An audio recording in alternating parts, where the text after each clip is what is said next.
Hola, ¿qué tal? Muy buenas noches. Me da muchísimo gusto saludarlos en este programa Las Reporteras que realiza la Jornada de Oriente para sus redes sociales y que se transmite todos los días a partir de las 8 de la noche. Y en esta ocasión me da mucho gusto saludar a Juan José Hernández López, quien es director del Instituto para la Gestión y Vinculación Municipal, mejor conocido como IGAVIM, quien nos va a hablar de pues un tema muy interesante relacionado con las afectaciones que genera en los suelos el robo de combustible que pues sale cuando se realizan las tomas clandestinas. ¿Qué tal? Te doy la bienvenida a este espacio de la Jornada de Oriente. Hola, Pati. Muchas gracias Hola. por la invitación y estamos aquí a sus órdenes. No, pues muchas gracias a ti también por aceptar platicar con el auditorio de la jornada. Y pues si te parece, vamos a comenzar hablando sobre lo que es el instituto para entender el trabajo que hace y cómo es que llegó a este de tantos análisis que hace esta institución. Y si nos comentas cuándo surge y por qué surge y dónde tiene su sede actualmente. Ok. La iniciativa o la esencia del instituto empieza a surgir a mediados del 2013 con diversas limitaciones en cuanto a transparencia que se viene dando en diferentes municipios y se arranca una contraloría, un modelo de contraloría ciudadana tomando como bosquejo al municipio de Tehuacán. A partir de ahí se empieza a retomar. Para finales del 2014 se hace el convenio con el Observatorio Nacional Ciudadano y empezamos a trabajar en conjunto. Entonces utilizamos la metodología que de manera inicial trabajamos junto con la de ellos y empezamos a enriquecer el trabajo del IGAVIM. De esta manera, la misión del IGAVIM es llevar a cabo una contraloría ciudadana bajo todos las áreas que existen, considerando que debe de prevalecer una seguridad territorial. Una seguridad territorial abarca desde una seguridad ambiental, alimentaria, energética, económica, jurídica y social. Entonces, para nosotros esa es nuestra base metodológica, que en un territorio deben de existir esas 6 seguridades para que de manera complementaria se vinculen con la seguridad pública y pueda haber un equilibrio entre la ciudadanía y la autoridad y las condiciones del territorio. Es así como iniciamos. A partir ya de manera fija es 2015 cuando se inician ya los ejercicios ya constituidos y precisamente ya con el trabajo con el Observatorio Nacional Ciudadano. Si nos puedes comentar a qué se han enfrentado a lo largo de este tiempo, hay dificultades al momento de realizar las solicitudes de acceso a la información, las respuestas no son las que esperan, ¿qué les dicen en las unidades precisamente de información? Sí, ha sido un proceso de mucho aprendizaje y yo creo que tanto para las instituciones como para nosotros en el sentido de la disposición que hay de transparentar los ejercicios y de la forma en el que se pueden segregar. Efectivamente, ya tú bien sabes que cuando no te dan una contestación, recurres a lo que se conoce como un recurso de revisión. Y esto se inicia ante un instituto de transparencia en diferentes entidades, donde ellos ya analizan tu caso y le dicen a la autoridad, ¿sabes qué? Esta información que te están pidiendo es pública, así que tienes la obligación de darla. Entonces, ya con esos antecedentes de los recursos de revisión que se ingresan toda vez de que hay inconformidad en las respuestas, porque no son claras, porque no hay una respuesta en muchas ocasiones, porque te dan respuestas confusas o incompletas, se inician estos recursos de revisión. Pero ya también a nivel federal se han iniciado diversos recursos de revisión ante el Instituto Nacional de Acceso a la Información, que es el INAI, y por ahí ya también recurrimos a 2 amparos, precisamente porque en su momento no nos otorgaron la respuesta. Una de ellos Pemex y la otra la Secretaría de Energía. Entonces, ha sido un trabajo muy laborioso en ese sentido, ha sido revisar toda la información que hay pública, porque a partir de ahí partimos.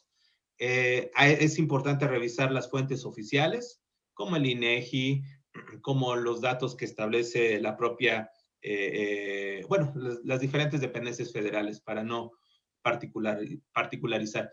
Entonces, ha sido un trabajo de muy metódico y se complementa con las respuestas de las solicitudes de información. Entonces, sí, no ha sido fácil, incluso desde que iniciamos a la fecha, las autoridades, en los diferentes cambios que ha habido, siguen todavía aprendiendo, y eso también está mal. No hay un seguimiento ni una atención de todo lo que hizo una autoridad anterior o una administración anterior a la siguiente. Ha pasado en todos los municipios y es una limitante que lamentablemente continúa y prevalece.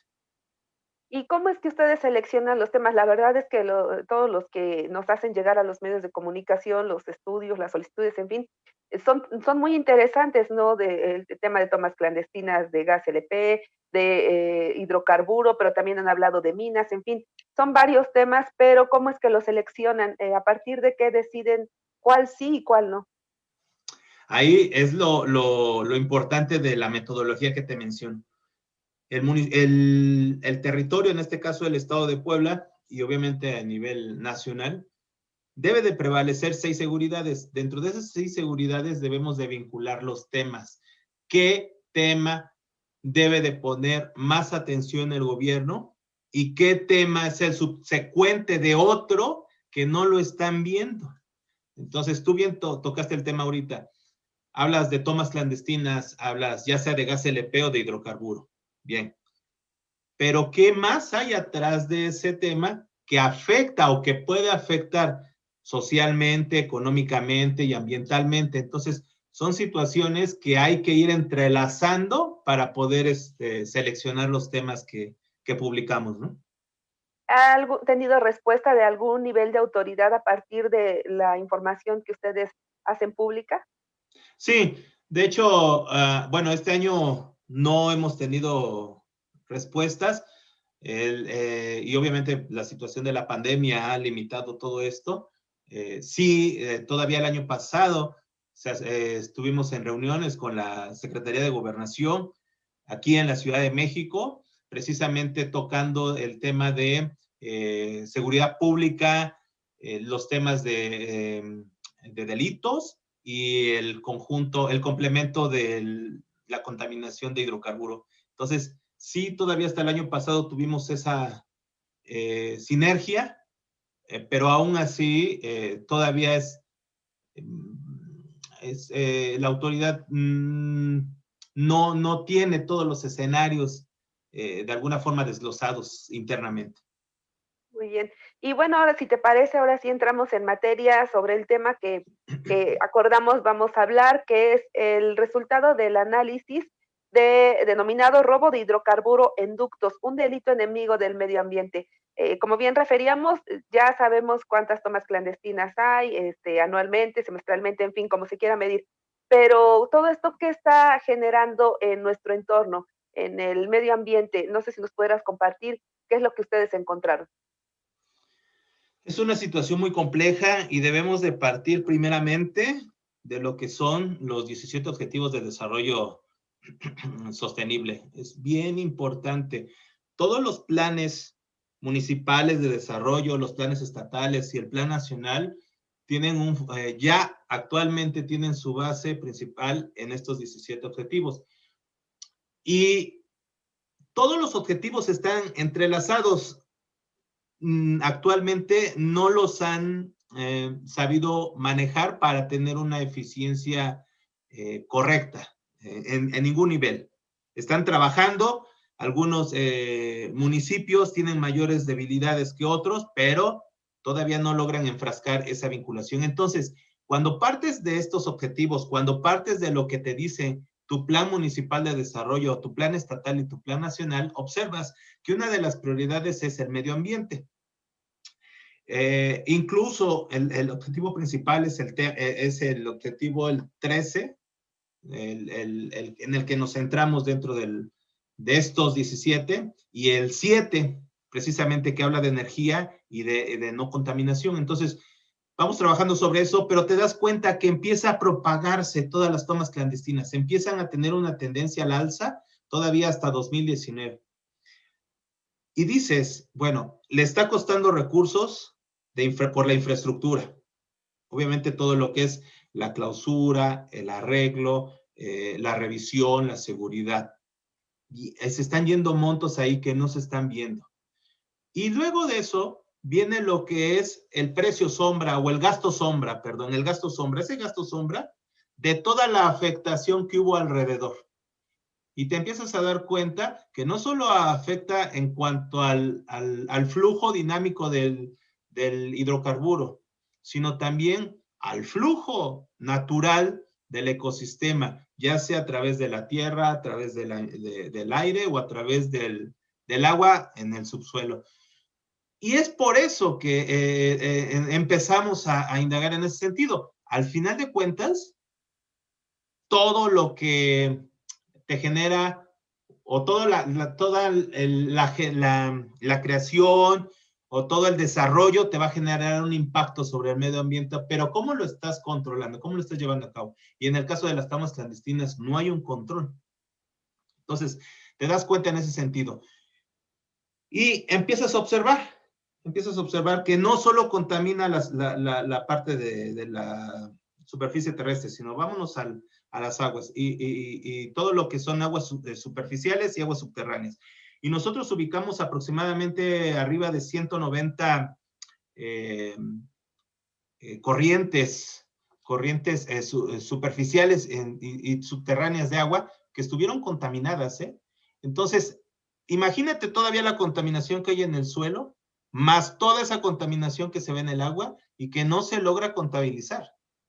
Tenemos un problema ahí muy grande. Si aproximadamente 1 litro de hidrocarburo te contamina 1000 litros de agua, ¿cuánto se está desbordando en terrenos fértiles? O incluso, ¿cuánto se está desbordando para los propios animales que en muchas ocasiones tienen que vivir de esta agua, ¿no? No se dan cuenta. Es un escenario muy complejo todavía al día de hoy. Entonces, sí, partimos de esa situación, partimos de los objetivos de desarrollo sostenible y partimos de los propios planes, tanto nacional, estatal como municipal de desarrollo, que te plantean diferentes metas. Además de agua, ¿qué otra cosa llega a contaminarse con el hidrocarburo que se derrama? Principalmente lo que es agua y suelo. Eso es principalmente. Obviamente por el flujo dinámico del líquido. Pero cuando empiezas a generar problemas en cuanto a todo lo que es un descontrol por lo mismo de las tomas y te empiezas a generar peligros y riesgos por explosiones, entonces sí, viene todo lo que es la contaminación, todas las emisiones a la atmósfera y que también no son contabilizadas. Entonces, tenemos ahí diferentes márgenes de contaminación que te acarrean problemas más adelante que no ves en ese sentido y empiezas a afectar todo lo que es tu flora y tu fauna. ¿A cuánto asciende la superficie afectada por, hablo de suelos, por los derrames? En todo el país y en el estado de Puebla, si tendrás el dato. Mira, en todo el país, nosotros, sí, claro, sí, nosotros lo disgregamos principalmente primero, lo disgregamos por años. Eso es bien importante manejarlo. ¿Por qué? Porque aquí hay que identificar 2 temas. El primero, que la superficie identificada con derrame de hidrocarburo, hay superficie cuantificada y no cuantificada. Este es el principal problema que tenemos actualmente en todo el país, ¿eh? ¿Qué tenemos? Por ejemplo, tú vas al año del 2000, bueno, nuestro análisis es 2012-2019, tú te vas al año del 2012 y vas a encontrar que aproximadamente son 16 hectáreas, 162,000 metros cuadrados los que se contaminaron. Ojo, solamente superficie cuadrada, ¿eh? Todavía falta en este tipo de análisis todo el volumen, todo lo que hay abajo, ¿no? Y tú haces esa comparativa y vas viendo, llegas a un momento, por ejemplo, toda la superficie que viste o que se contaminó, por ejemplo, en el 2016, que fue una de las más altas, que fueron cerca de 600,000 metros cuadrados aproximadamente, eso en todo el país. Y llegas a 2019 y te encuentras con que aproximadamente fueron solamente arriba de 25,000 metros cuadrados de alguna manera identificada con derrame de hidrocarburo, ¿no? Entonces,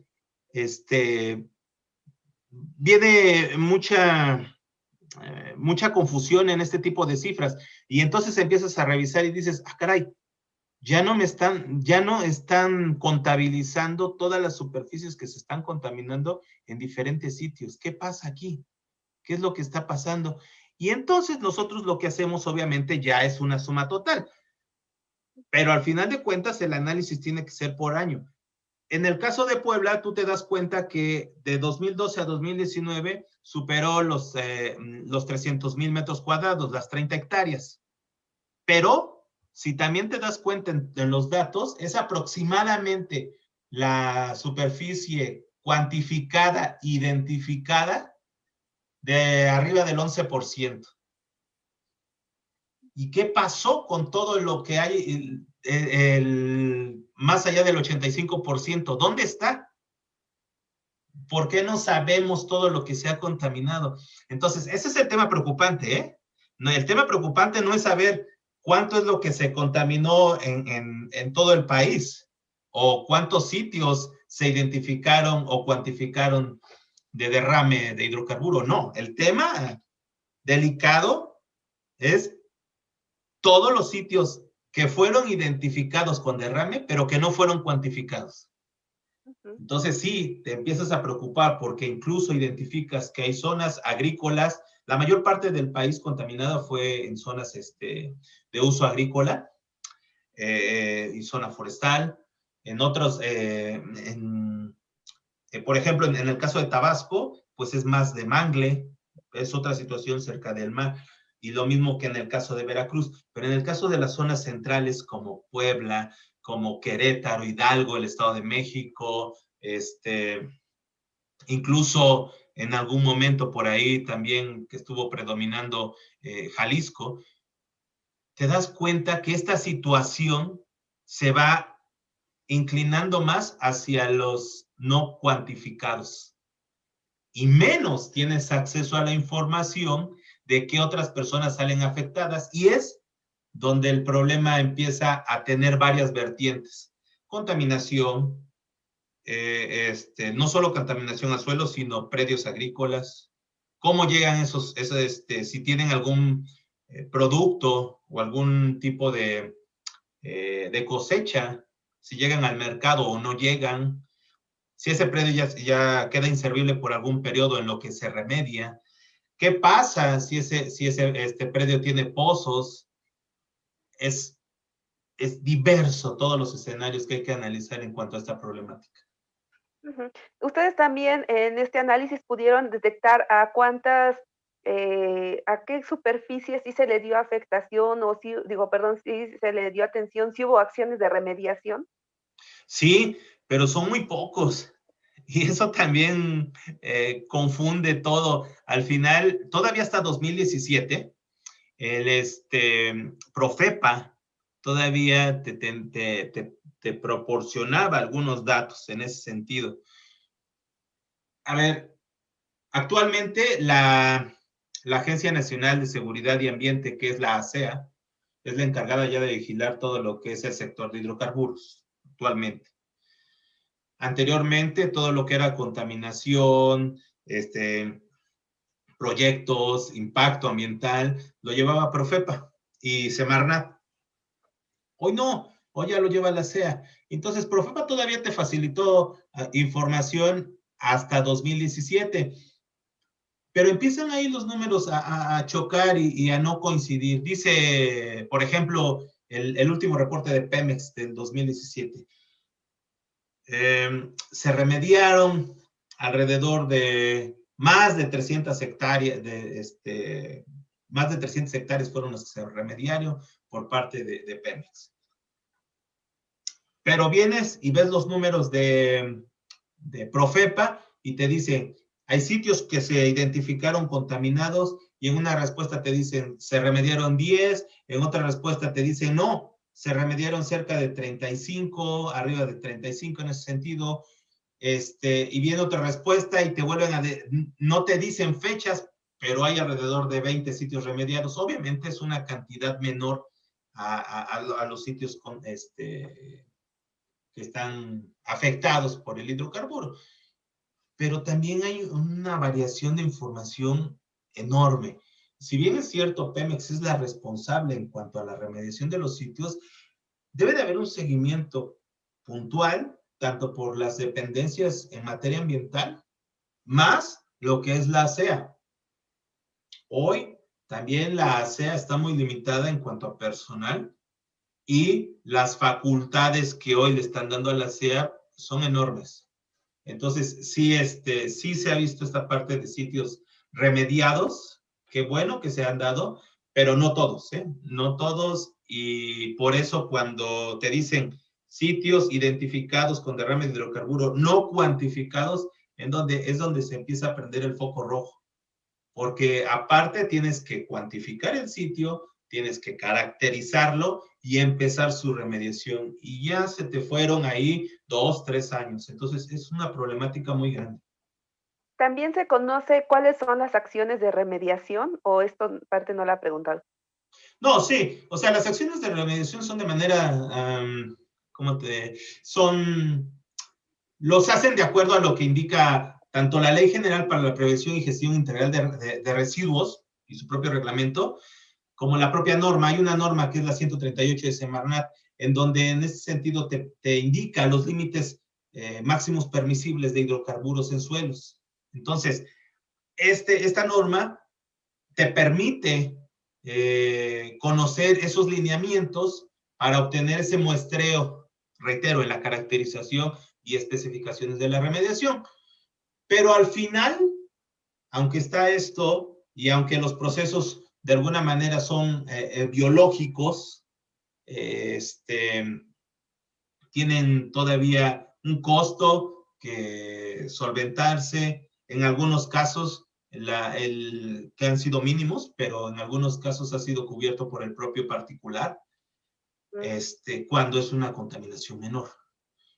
Pero no es su responsabilidad. Y ahí tenemos un problema también, no solo ambiental y todo lo que hemos expuesto de la parte de seguridad, de riesgos, ambiental, lo que se suma a lo económico y a lo social, sino a lo jurídico. Tenemos una problemática enorme en ese sentido en cuanto a la responsabilidad. Y vaya que si no se puede de alguna manera controlar esto, sí por lo menos debería de haber algún tipo de seguro o de seguridad para las personas afectadas. ¿Tienen cuantificado el costo de estas afectaciones por derrame de hidrocarburo en miles o millones de pesos? Fíjate que hicimos nada más ahí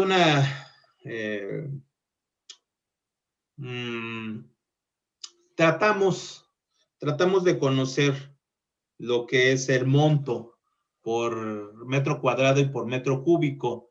Mira, la Ley General del Equilibrio Ecológico y Protección al Ambiente te manifiesta un rango de la responsabilidad o de la facultad que tiene la autoridad para remediar un sitio. Te manifiesta que arriba de 1,000 metros cuadrados debe de remediarse por parte de la autoridad. Bueno, pero la autoridad, cuando tú le preguntas esa parte, la desconocen. Entonces nos vamos a la parte de cómo la están manejando. La están manejando ellos por metro cúbico y está bien, es correcto. Es toda la superficie más todo lo que hay abajo. Bien.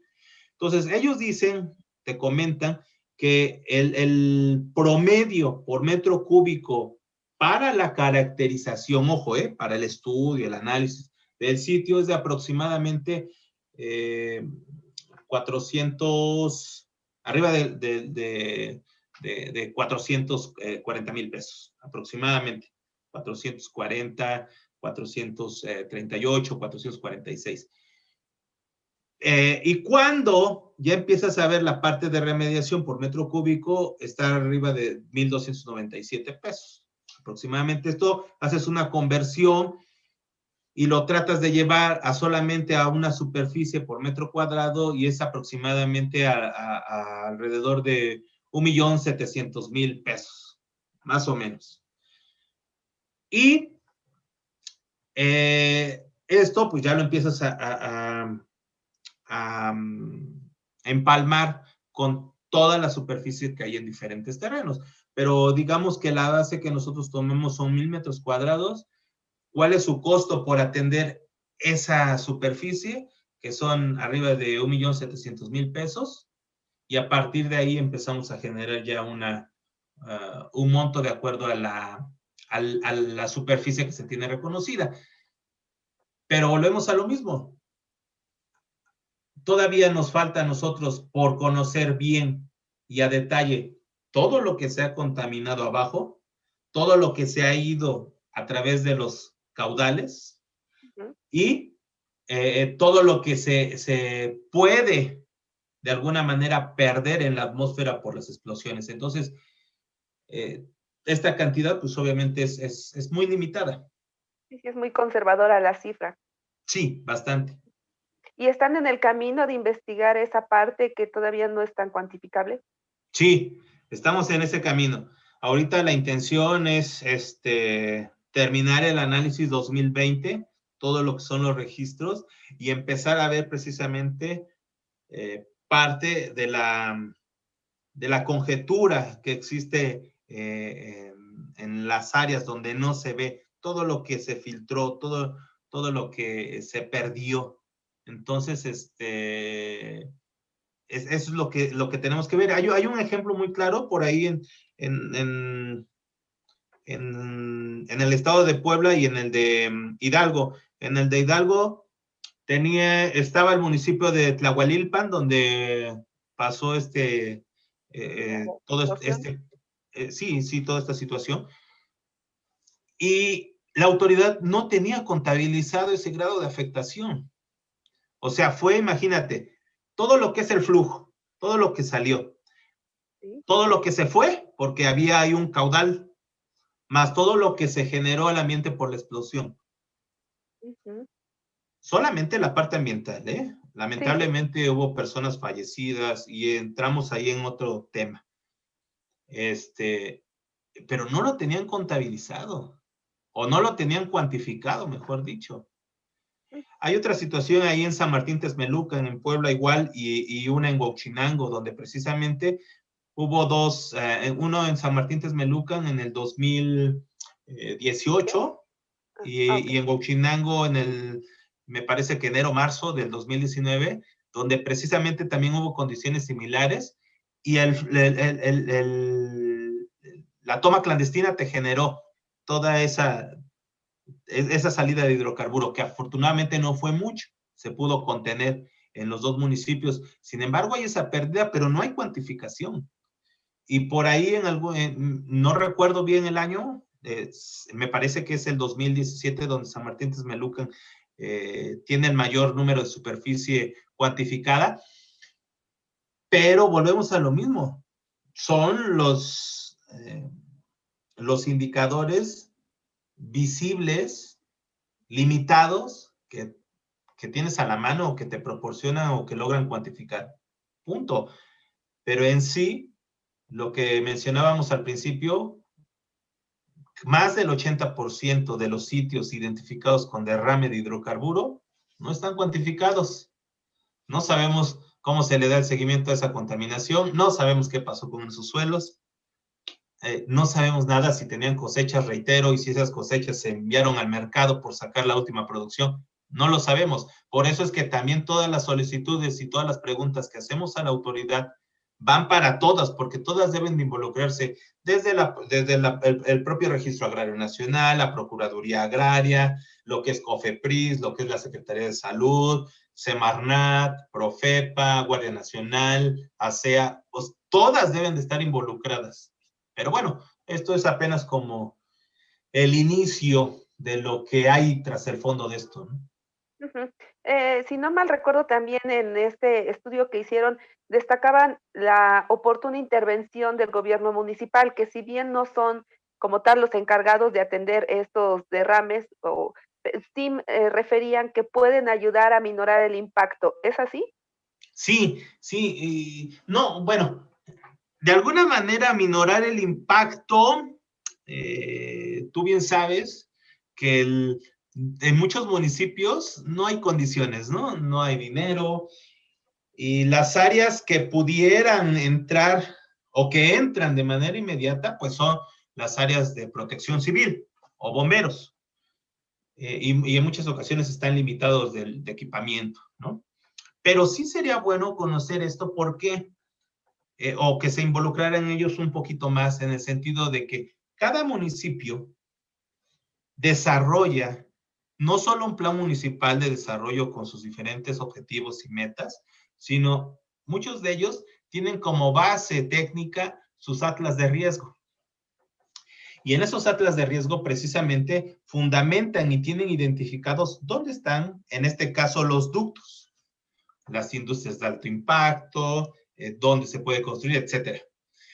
Pero una vez identificado esto y una vez que tú reconoces cómo está comportándose la movilidad social cuando hay una afectación por toma clandestina, tú como autoridad municipal puedes empezar a delimitar las acciones ilícitas con tu cuerpo de seguridad pública, ojo, para tratar como primer respondiente de precisamente minimizar lo que es la toma clandestina o el efecto de la toma clandestina.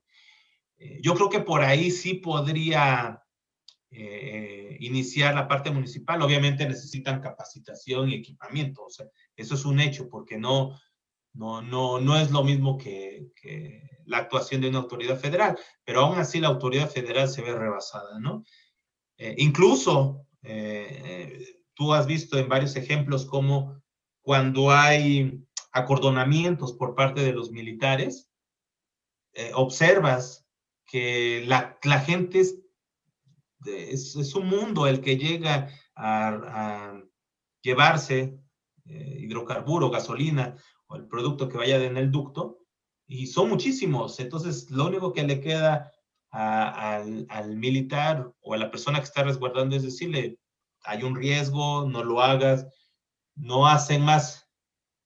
Entonces, sí hay que tomar como mayor prevención, pero desde mucho antes. Si ya identificaste los ductos, si ya empiezas a ver una aglomeración, si ya empiezas a ver una movilidad social en conductas ilícitas por tomas clandestinas, empezar a disolver de alguna manera. Pero eso es como primer paso.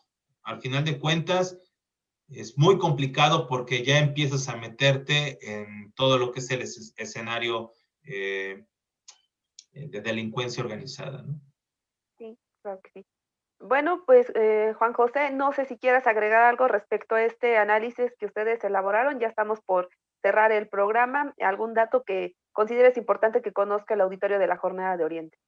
Sí, fíjate que sí hay algo importante, precisamente te mencionaba la parte de la seguridad jurídica en estos temas. Ujú. Se han ingresado diferentes amparos por particulares en contra de Pemex por toda la contaminación que se ha generado. La propia Ley General para la Prevención y Gestión Integral de Residuos te dice que los propietarios o poseedores de ese predio o los titulares que tienen concesionado esas áreas por donde pasa el ducto, si lo podemos reflejar así, cuando se encuentran contaminados esas partes, ellos serán responsables solidarios, ¿sí? Es decir, llevarán a cabo acciones de remediación. Eso dice la ley de residuos, ¿no? Pero te vas a otra parte, a lo que te indica desde el artículo 27 constitucional, en cuanto a lo que es todo el ramo del petróleo, Y entonces se enfoca ahí la parte legal y te dice, ¿sabes qué, Pemex? No puede ser declarado como responsable de la contaminación del sitio, ya que es una causa de fuerza mayor que no está dentro de sus operaciones. Entonces es una causa exclusiva, es eso, un caso fortuito. Entonces, al involucrarse un delito. Entonces tenemos ahí mucha incertidumbre, varios particulares han perdido sus amparos, no se les han remediado los predios. En un principio, por ahí del 2014, 2015, sí estaban remediando algunos con los particulares, pero en general solamente Pemex remedia los predios que a través de su operación contaminan, que hayan tenido un defecto, que hayan tenido una falla, ellos lo remedian. Pero cuando es por una toma clandestina, no. Entonces, tenemos limitaciones en todos los escenarios de seguridad que debe de haber en un territorio, y desde la parte legal hay una vulnerabilidad, o queda muy vulnerable la persona que se ve afectada en este tipo de predios, porque por el momento no puede trabajar. Y por otro lado, pues está el manejo ilícito que se sigue desarrollando actualmente, para la obtención del hidrocarburo. En el caso de Puebla, ha disminuido lo que han sido las tomas clandestinas por hidrocarburo, pero la economía ilícita procura mantener ese equilibrio, y entonces se encontró otro mercado en lo que es las tomas clandestinas de gas LP, en donde actualmente Puebla es el principal líder en este sentido, ¿no? Muy bien, y por último, ¿qué van a hacer con este análisis? ¿Ya se lo presentaron a alguna autoridad para que tome decisiones al respecto? Sí, ya lo presentamos, precisamente lo ingresamos a la Secretaría de Gobernación, y reitero, estamos en espera de terminar los registros del 2020 para precisamente integrar todo esto, y tener la intención de nosotros es tener una mesa de trabajo con ellos, y ojalá esta mesa de trabajo involucre a todas las dependencias como ya las mencionamos. Es un trabajo interdisciplinario, eso es un hecho, y es un trabajo también de mayor atención y de mayor capacitación en la parte estatal y municipal en las áreas de protección civil. Entonces, hay mucho trabajo que hacer, mucho desarrollo de investigación también para las mismas universidades, muchísimo en ese sentido, pero para eso necesitamos nosotros tener los últimos registros y precisamente finiquitar de alguna manera esas lagunas en cuanto a lo que ha desarrollado Pemex y la SEA en cuanto al seguimiento. Muy bien. Si nos quieres dejar o compartir tus redes sociales o algún sitio web donde puedan consultar este y otros análisis que ha hecho el IGABIM. Claro que sí, pueden seguirnos precisamente a través de Facebook como igavin.oc, o a través de Twitter como igavin, y en nuestro portal de internet, que es www.igavin.com.gov,